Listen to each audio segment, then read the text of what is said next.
KTM.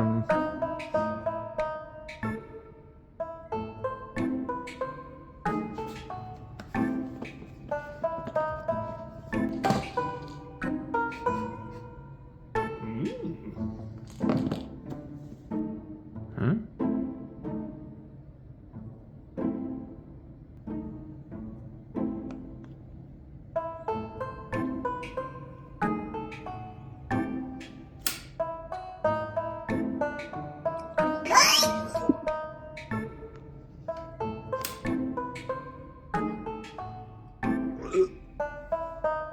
Oh. All right, all jokes aside, guys, I got something pretty cool today. We're gonna switch gears a little bit and we're gonna be working on a dirt bike. Not just any dirt bike. This here is a KTM 350SX-F. I've heard a lot about these things. I'm not usually a dirt bike guy. I've built a few in the past, but we got a cool one here that's got a great backstory on it. So what you guys are looking at is actually going to be the Guardian Angel bike to follow the amputee veterans in the Silver State 300. That's what we're planning for right now. The story behind this bike is it belonged to an organization called Scars and Stripes, another veteran organization, and it was raffled off to a guy. His name is Nick, lives in Washington.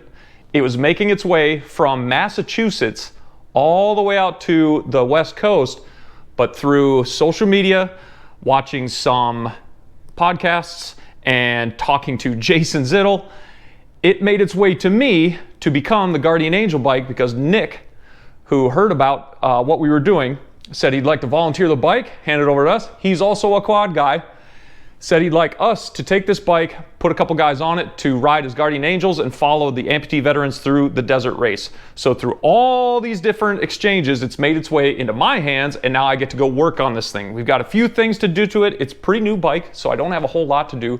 But one of the first things that's gonna happen is I'm going to be putting a bigger tank on it because as an SXF model, I think it only has a 1.9 gallon tank and we need more range out of this thing. So let me show you guys what we're gonna be putting on it. Oh, now, talking to Nick, going back and forth through my limited knowledge and through talking to other guys, we found this Acherbys 4-gallon tank that we can slap right onto that KTM and get us a ton of range. We're hoping to get about 100 miles out of it. I'm not sure how much range we can get out of this 350, but I've heard great things about the power on there, how usable it is, how smooth it is, and since being a 350, should be pretty fuel economic, if that's a phrase. But that tank's gonna go on, and then another thing I gotta do is take it out for a ride, make sure it's doing well, check fork seals, that's a big thing. These are the WP air forks, but luckily we have AEO Power Sports up near Phoenix. I've gotta take these forks off at some point, take them up to them, make sure they've got fresh seals, service the forks, bring them back. I think it's a 2-hour job for them. They do this all the time. They're a KTM Husqvarna gas dealer. So I should be able to get those forks serviced pretty quick, back on the bike and get this thing ready for Silver State 300. This thing needs to be ready to go because I think we're gonna put Kenny Pellman on it and Leonard Duncan. I think they're gonna ride this thing, switch out between legs and follow these guys around. So let's get digging into this bike. All right, this will be my first time actually working on an Austrian bike. I've had a KTM before, but that was many moons ago, and that was an old 450 SXF. I think it was an 07. But something I really like about these, well, at first glance anyway. Jeez, look at the length on that bolt. Does that go all the way through? I'm discovering as much as you are right now. I've never worked on these. But something I've noticed is they have a Torx bit or a socket head on these bolts. And what I mean by that is you got a little 12-point, or what is that? Yep, 6-point Torx bit, or you can use a regular socket on here and take this thing off. And I'm really curious, did that, it did. I only got to pull that out from one side. All right. Selling me a little bit on this thing. Okay, got to take the seat off, and this is a fuel injected bike, so we're going to see all kinds of stuff in here. Relays, we've got a battery, looks like a rectifier, all kinds of stuff in here. E-start, this is pretty freaking rad, but I just got to take the seat and fenders off. Oh, of course, those are much smaller. I just got to take these off so I can get at the tank, pop that out. I'm going to have to put the fuel pump into the new tank, put that on, and then everything should just bolt right back up. It should be a quick, easy job. These are just little 6 mils. Oh man, they almost look like self-tappers, don't they? They're not. That's quick. I'm sure I've got some down here around the radiators. Yep. Oh, come on. Uses a different size down here. Let's stay consistent, shall we? Okay, got a headlamp on so you guys can see what I'm doing now. All right, these are actually 8mm down here around the shroud. Come on, let's try to stick with the same size here, fellas. All right, easy though. Okay. Don't break any tabs, it's not yours. Okay, oh, that's easy, nice.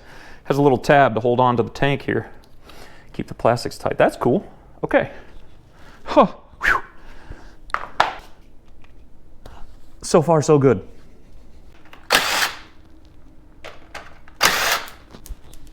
Hardware raining right now. Okay. Man, those graphics really shine. Okay, everything out. Cool. Oh, simple.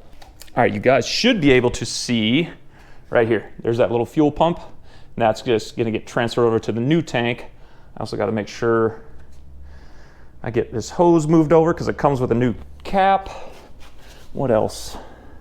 Take a good look before I start yanking the tank off. And then there should be, right there, one center bolt right in the very center of the tank. Just got to take that out. I think I might have to transfer that grommet. Okay, it's an 8. Just had to shove it in the grommet. I can hear some of you dirt bike guys in the comments right now. Of us, gobble, gobble, one of us. We accept that one of us. Okay, let's try popping this off. Oh. Oh, so easy. Well, that was nice. Okay, what else do we have attached here? When you start yanking things, this is where you find the tensile strength of everything that's connected. Okay, what this actually looks like is I got to unbolt all this, and it's gonna have to bolt into the bottom of our Cherubi's tank. Yes, I'm saying that right.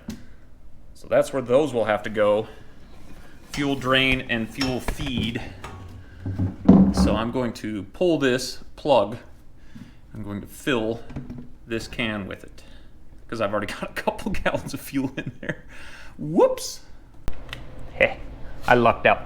Found a big tall funnel and another stand. Let's get this thing off of here. Don't go over there. I need you over here. Oh man. I'm going to royally screw this up, I think. Let's at least try to be tidy. I poured some 110 in, but it definitely smells like there's some T4 or U44 in here, something oxygenated. There we go. Whew. That wasn't as messy as I thought it was gonna be. Yep, now we're filling it up. Nice. Okay, now while that drains, we're gonna go ahead and start grabbing all this stuff because I have to transfer. Oh, no. Oh, good, still made it. All right, I have to transfer all of these parts over to the new tank. And they must have a heck of a time molding these tanks to include all this stuff. I wonder how over time when this tank expands and contracts and does all that stuff, you know, with the fuel in it when it heats up, how loose these get. Has me curious. Tell you what though, this is a slick looking tank. Should get us plenty of range. Now IMS makes awesome tanks as well. They've got, I think they have brass fittings everywhere. Maybe they mold it just like this one, but the price difference is quite a lot between an IMS and an Cherubi's. The Cherubi's is definitely the more affordable. However, I've heard the IMS has a little more fuel capacity and you can get it in clear so that you can actually see your fuel levels. I think you can in these too, but I don't know. This seems made pretty well. Okay, now here's the stock tank. This is, I'm assuming this is a fuel pump. This is where everything is hooked up to. However, because you see This tank has this big gap in it right here where it sits over the frame rail. There's actually fuel transfer that happens from this side to help push it over to this side. This is the low point. You can see on the bigger tank, the low point just sits further down, but they keep it on that side because this right here, those two caps I pulled off, fuel drain, and then one is definitely fuel pumping through to the throttle body. Everything's connected to this side right here. So once I unbolt this, I should be able to pull everything out. There might be a sock and stuff in there, but everything transfers from one side to the other so that the fuel never really runs out, and then you've got, you know, half a gallon sitting over here somewhere. You know, that would be terrible. A couple of little 6 mils. I'll get a much better look once I pull it out. I got to get this turned so that it feeds out and get lines on one side. It's kind of like an oval shape. Lines on one side, and then get this canister out of here without hurting anything. I don't want to wreck it before we even go racing. Okay, that canister will come out. There. Oh, that's quite the unit. Holy smokes, that was sitting on the other side just like that, vertically. Ridiculous. Let's get this thing into the new tank and see if I can't screw that up, because there's probably a rubber grommet in there somewhere that I'm missing. It's gonna be annoying. Okay, little update. I had to remove the entire cap because these come with like an adapter on them that you can put a quick fill cap on. So if you got like the IMS quick fill, I think that goes on here so you can use the dump cans, but I had to remove that so I could fish my hand in here and reach the fuel pump all the way down at the bottom and actually feed it through so that I could get that fuel drain cap on to kind of pull these through the holes, because this is much deeper, so I kind of had to push everything. It actually, once I got my hand in there, it wasn't so bad, but I definitely had to push them down a little further just to get a bite on those threads. So now that I got this in here, I'm going to tighten this down and then bring it over and then attach the fuel line, the fuel feed line, before I tighten everything down, just to make sure like it can move around if it has to, so I can sink that cap in there. Oh, that's kind of annoying. Okay, now let's set this down on here. Man, this is such a big tank. Oh, that fits nicely on there though. Everything's lining up nice. Sweet. All right, now you guys can see what I'm talking about. So I got the drain plug here, and then here's the fuel feed line. It's this plastic part right here, basically bolts right in, and it snugs right up to this, holds it in place. I have a couple of O-rings I gotta add on, but I left everything kind of loose with the fuel drain bolt to make sure that I could actually get this on here, and if it has to move a little bit, it will. I think that's on. Yes. Okay, no cross threading, please. And then it's a 17 mil for both of these.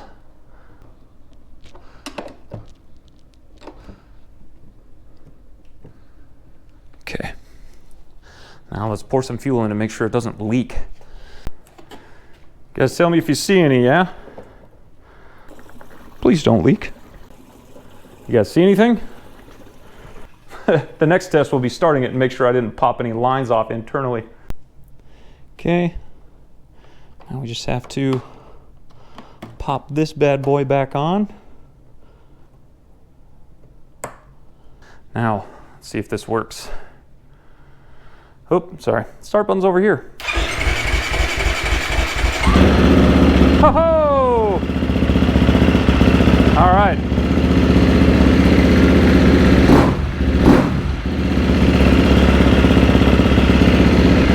This is such a cool bike. All right, no fuel leaks.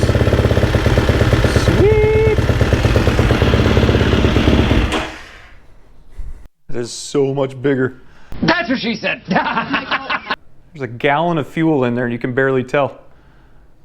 So much more capacity. It's a cool looking carbon style cap. Looks sweet. I know it's not real carbon, but still cool. Do I do this like lug nuts? Do I alternate sides? Star pattern? Is that what I do?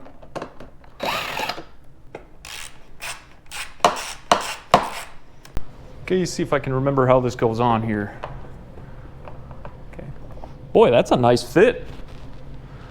Not gonna lie. Feed that tab in. Well.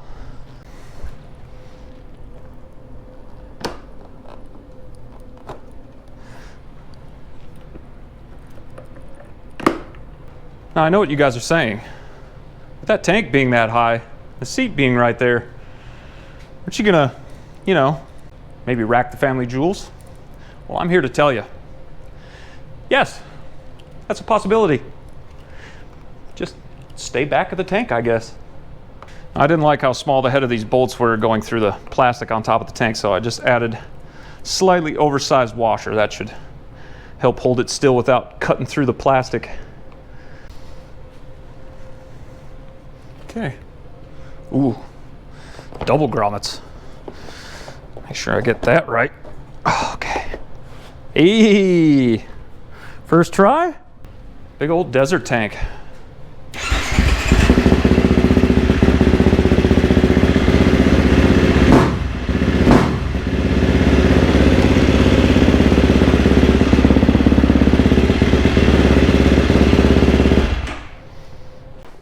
All right, well, job one done. Got the tank on, everything's running. I see no leaks, we're good there, everything's buttoned up. I gotta take this thing out for a ride, but I need to go get some fuel first, so I'll be right back with that. Then we'll take it out, feel it out. That way, when I do these forks, take them up to AEO, I can tell them kind of what I'm feeling. I mean, they're already leaking a little bit. I tried to run a fork seal cleaner around it, but it doesn't seem to be doing the trick, so they definitely need a rebuild. Plus, I don't know how old they are. I think this bike is maybe 2 years old at this point, I'm not sure. But let's take it out for a ride and see how this thing's doing.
We are out here in the desert on a KTM 350SX-F.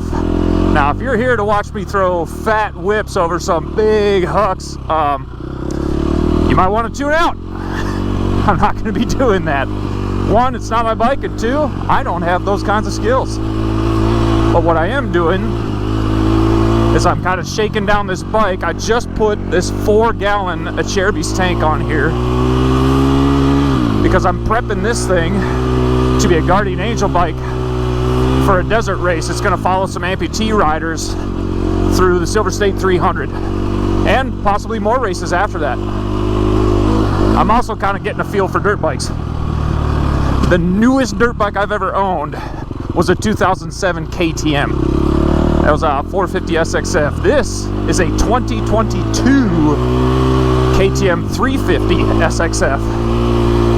And I know the SX-F model is more of a Supercross or motocross model, and it's not really built for the desert, but I can say, for being a quad guy and never really riding dirt bikes, this thing feels really stable out here in the sand and the loam and stuff like that. I'm really comfortable on it already. It's a little tight for me, but we're gonna take it down some of my favorite trails and make sure this thing is in good shape before we hand it off to the Angel riders. So let's go explore a little bit, and then we'll head back. It won't be a particularly long ride.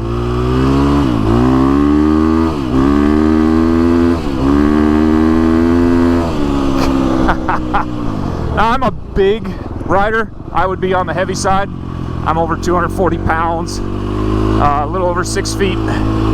So, yeah, it feels like a small bike to me, but I feel comfortable on it. It's kind of odd.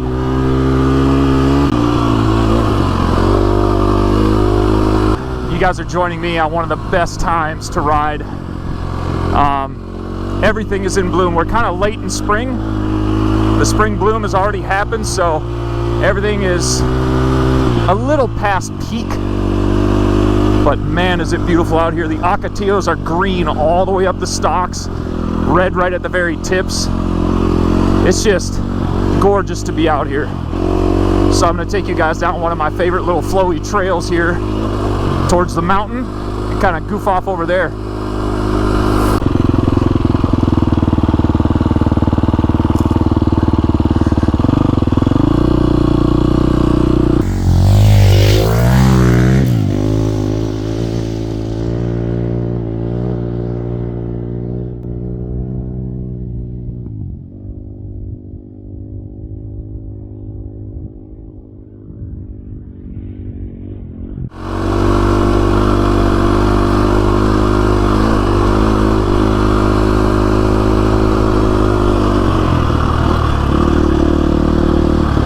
Man, what a beautiful place.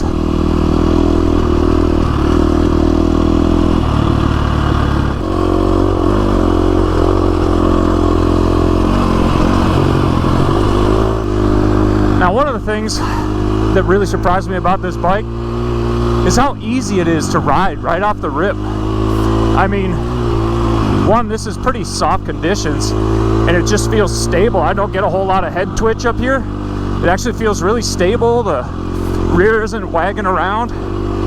And another thing that's really cool is the foot pegs put my legs right on the frame, right where those Charity's frame guards are, and I'm hugging the frame nice and tight. Now, from the limited knowledge I do have, that's a good thing. You want to hug the bike with your legs and kind of hang on to it there, not with your arms, otherwise that's where the whiskey throttle comes from. And the foot pegs kind of, I guess they're angled in just a little bit. Oop, a little rocky. And they like tilt your knees towards the bike. There, I just hit a rock and that wasn't so bad. Woohoo! That was steep. Forgot what was on the other side. So yeah, it just kind of puts me in a good rider position right off the bat. Even though it's kind of a compact bike, I feel kind of at home on it right away. Now, even in this sandy stuff, you can see it's hooking pretty dang good. Ooh, little bush. Ooh, that was a big one. I'm really enjoying it. Some of you guys probably know about Gypsy Tales, or if you follow that, forget the guy's actual name. Follow Gypsy Tales. This dude's a huge 350 fan. We go to the church of 350 together, I guess. Starting to see what he's talking about. Whoop, whoop, whoop, whoop. That wasn't too bad. Oh wow, look at this ridge.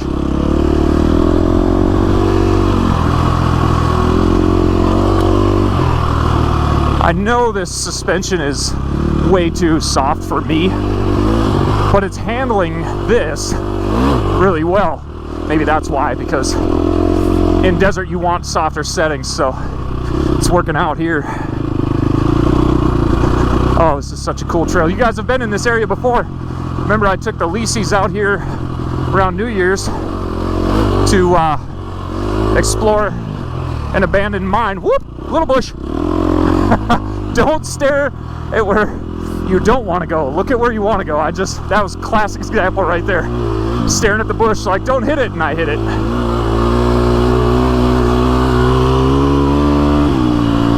Oh man. It's like a really smooth 450. I've had an 05 RMZ 450, 06 CRF 450, and a 07 KTM 450. None of those were as smooth as this thing. They were kind of wild animals. Yeah, I took the Lisi's down a different trail to get back to that same kind of area over there. Upshift. Still plenty of torque. Man. And we took a different trail and it was like, I forget the number on it. It was like A1. We're on A half. I know it's kind of a weird name, but the A trail over here is like the first one in, and it's just a lot more windy and it follows these ridge lines. It's really fun.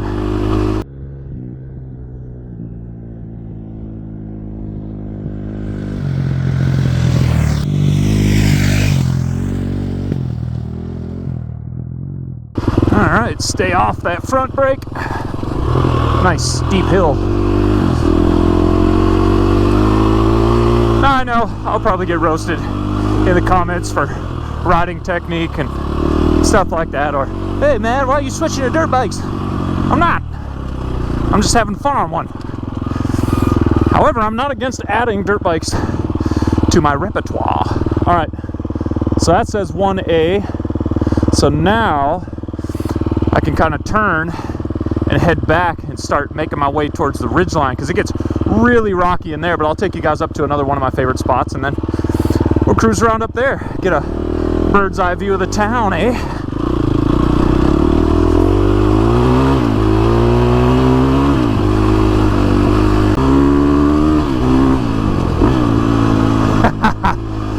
For those of you who are wondering about these 350s,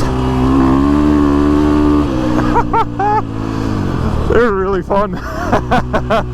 Man, a little bit of sand.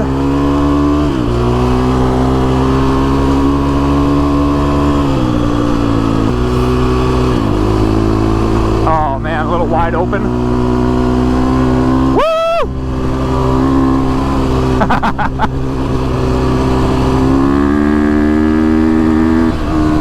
Wow, this thing just keeps pulling and pulling.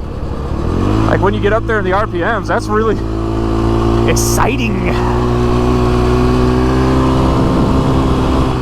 All right, now we're at one of my favorite little spots.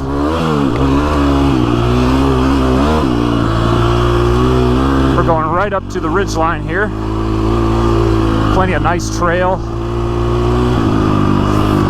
This happened off camera already, but I've hit a few rocks and it's shot my front end out like this. And somehow this thing catches and recovers like really quick. For an extremely novice rider, I'm pleasantly surprised. I'm saved. I can really feel how stiff the suspension is. It's got like a really hard initial hit, and then it kind of softens out as I go through the stroke on these things. But also the tires, because they're not off-road tires. It's a 19-inch wheel in the rear instead of an 18. The off-road models come with 18 and a little bit taller tires, more sidewall. This, I can feel every rock I hit. And it's about to get a little bit worse because we're going to add tire mousse.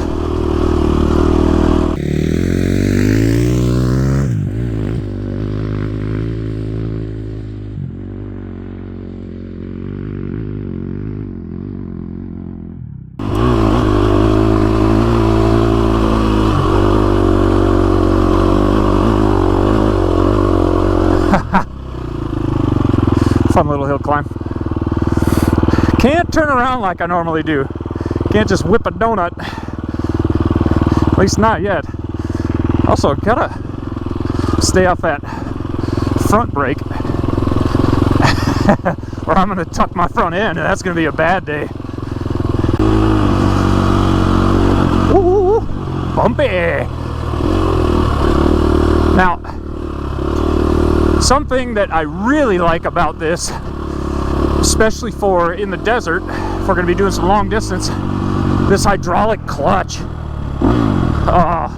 Such an easy pull. I've heard some cable clutches might pull lighter. I don't know. I just know that on a lot of the 450s with those clutch springs, the hydraulic clutch is minty. We begin our climb.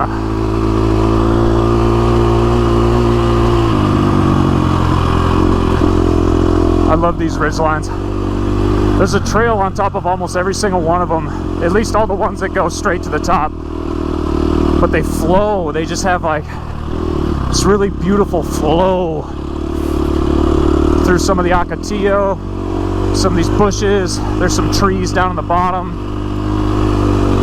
And a lot of times you'll catch a hawk sitting in these Ocotillos or something like that, hunting rabbits, and we got all kinds of hare out here and mice, all kinds of things down in the bottom. It's just a fun ride to come up here. The other thing this is good for, these ridgelines kind of have trails that vary in degrees of difficulty. I'm on one of the easier ones right now. Still kind of rough, but it's a good spot for someone who's, you know, just learning. Come out and ride these. Gets a little bit technical, some hill climbs, uphill, downhill, trying to stay in the track. There's some bank turns, picking good lines. Don't go too fast or you end up down there. It's just a good spot. I mean, I haven't gotten out of third or fourth gear in this thing, and that's across some like really flat areas, so no major skills here.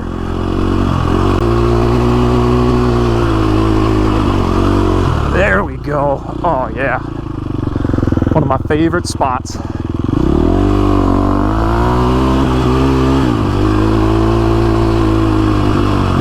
What you guys might not know is on that peak and that peak there are flags planted at the very top with ammo cans at the bottom, so you can fill out a little logbook, leave something behind for like a geocache, hang out for a little while. It's just really cool. It's always cooler up there too than it is down here on the desert floor, but I just love the view.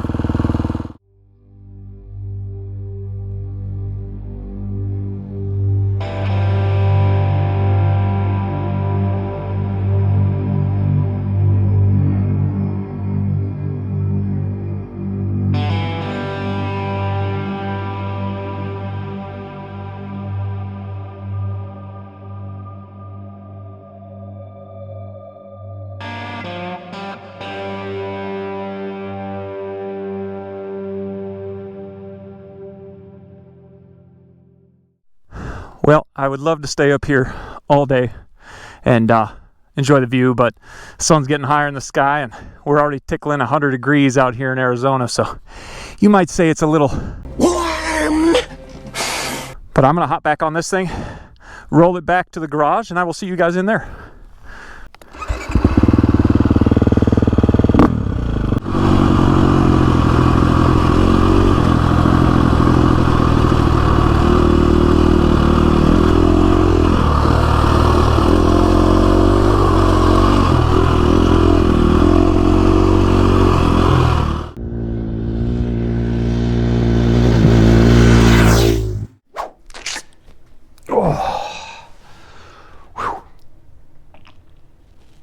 I needed a cold one after that. I know it's only 20-minute video, whatever it is, but I was out there for 2 hours and it was getting hot. It was over 101 today.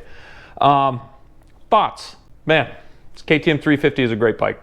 It's smooth, it's stable, power's manageable.